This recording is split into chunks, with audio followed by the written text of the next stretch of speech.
Okay, I'm sure you can see me sinking into the mud here. This dam I made out of sandstone. I used the excavator and just built up this embankment without running it over. Sandstone, well, normal dams you want to do no more than 2 feet and run them over with the heavy equipment to pack them down. On this one, sandstone, you want to go about 6 inches before you run it over and repack it. And I didn't even do that, and you can see the results here. So what I'm doing is I'm cutting out the back side of it first and just going back with the repack every 6 inches. So if you're using sandstone, do be careful. You need better keyways, you need deeper keyways. If you can put in some red clay in between, or dig a keyway and throw in some plastic and then refill it. What that'll do is it should stop this mess. So hopefully one day I will have a nice pond. It won't be this week because it's raining too much. The pond keeps filling up and I keep draining it, and I can only work on it when it's drained and dry. Well, sort of dry. This is too much water. You need a little bit of water to get it to make a good seat or a good seal, whichever word you prefer using. And if you're working in sandstone, have fun with it. The reason why I'm going more with sandstone is because I'm putting it more up the hill as far as I can to keep it out of good pasture area. Whether you're building a house or whether you're building ponds, the worst thing you can do is wipe out a good pasture. My dad bought this piece of property, 38 acres, or actually got my mom to buy it. And the first thing he did is he put a 1-acre pond right in the middle of prime pasture land, so we lost an acre of grasslands right off the top. From there you can't really drain it, can't really do anything with it, and all I can do is keep it as a pond. So you don't want to do it too high up the mountain. You won't be able to keep any water. You want to keep it right at where it dives down, or where the rock or where the mountain dives down, gets real steep, and do it a little bit away from that, or go above it and make real small ponds up on top.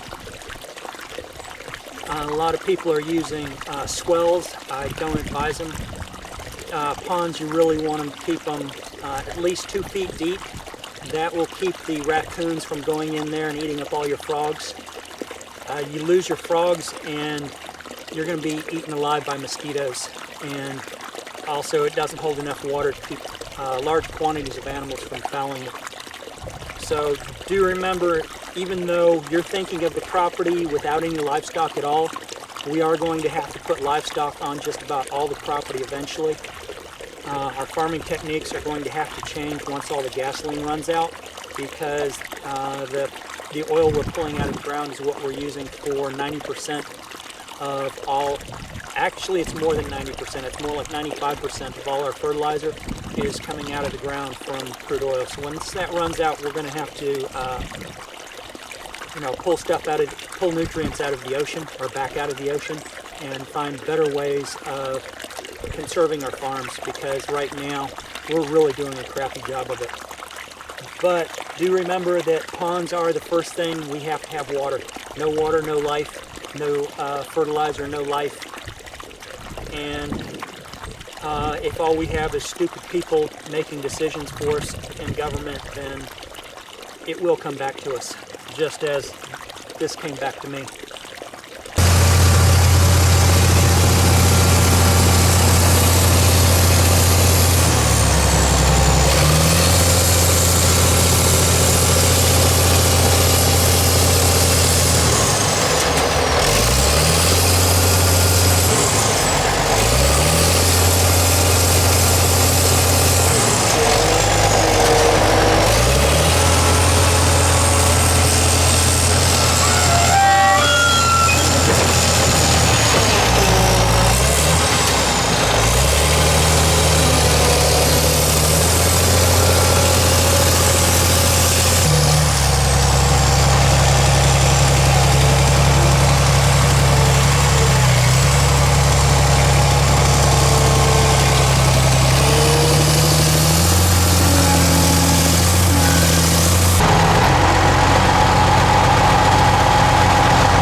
strength on the sandstone is that I also had water coming straight through it. I packed it like I normally do with red clay. With red clay, you can usually throw the dirt down 3 to 4 feet. If you have really good soft red clay, you can even do it 6 feet, and it'll pack down by itself and make a seal. With other dirts, you can't do that. You have to layer it. Normally you want to layer it every 2 feet and then run over top of it. You can't just pile dirt up and make it into a dam. You have to pack it as you go. So with the sandstone, what I did is I dug out the back of the dam, since I'm going to make it wider anyway. I put in 2 other keyways, this one, and I put in another one over there, which I dug it out about 6 feet wide, and I let it fill up with water, and then I repacked it in sandstone. This one, as you see up, or if you can see up there, I'm repacking it with red clay. I have some available. So I'm doing this Keyway with red clay for a really good seal. And then I'm going to repack it with sandstone as I go. Again, on this one, I waited for it to rain, let it fill up with some water, and what that water does is it turns it to a mush. And when you repack it, it takes a while for it to reset and seal, and it gives a really good seal and a really good pack that way. It does take a lot longer to do it when you let it set up with water. So this is going to be about a 6-month job, just because once you put that water in there, it turns to a mush in which the tractors can actually sink into. So it'll be a while before I can finish this pond doing it this way, but it does make a better seal. For the sandstone, when I get heavy sandstone, even with a 48,000 pound track loader going over top of it constantly, I am doing about a 4 to 6 inch layer on it just to bust up that sandstone and to pack it properly so that it creates a water seal. Otherwise, water goes straight through sandstone. So as you can see, the width of this dam is pretty narrow. What you have to be careful of with real narrow dams, if you have any kind of crayfish or critters that like to burrow into the dirt along the embankments of ponds, especially with crayfish, I've had this done before where they actually dug a hole through, and is like when they hit that back end, it was like them being flushed out of a toilet when they broke through, and it puts a permanent hole in your dams. There's no real way to fix it other than to make the dam wider. So if you run into that problem, you have to redo a keyway. You have to do a keyway through the center, and then find some dirt, whatever it takes to make the dam wider. Otherwise, it's just going to get another hole straight through it. Note about drain pipes. A lot of people will take drain pipes on the inside of a pond and take a saw and just slice holes in it. That practice works very well. I have found that putting a T at the end of a drain pipe with one end pointing down and one end pointing up actually does better. The small holes will eventually fill up with leaves and stuff, where these T's, they seem to blow out by themselves, or when the water goes over, whatever's stuck in them just sort of floats out or falls to the bottom. You also want to make sure that your pipe is big enough to drain all your water. There are a lot of reasons why you need to drain a pond, so it's a good thing to put a pipe in here with a on and off valve. If you have to go to a 3 or 4 inch pipe, don't be afraid to do it. The 4 inch on and off PVC valve is somewhere around $100. Spend the money, get it done. Put in a drain pipe.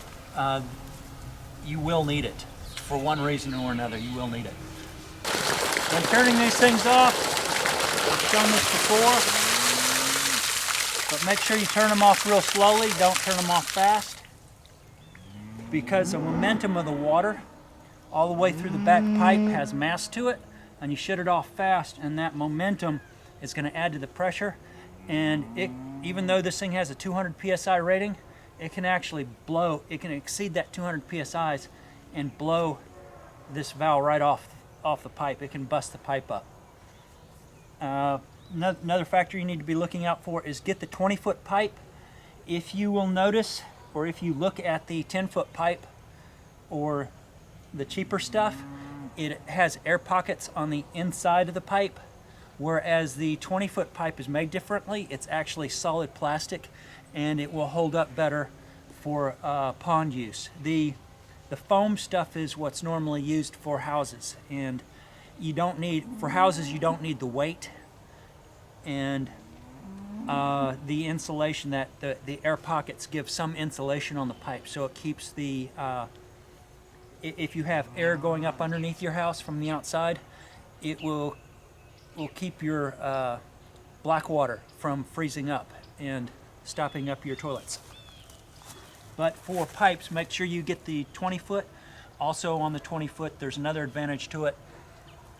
The connector is longer, and it gives a better seal. When you start burying it underground, it has less chance of wiggling apart and coming apart underground.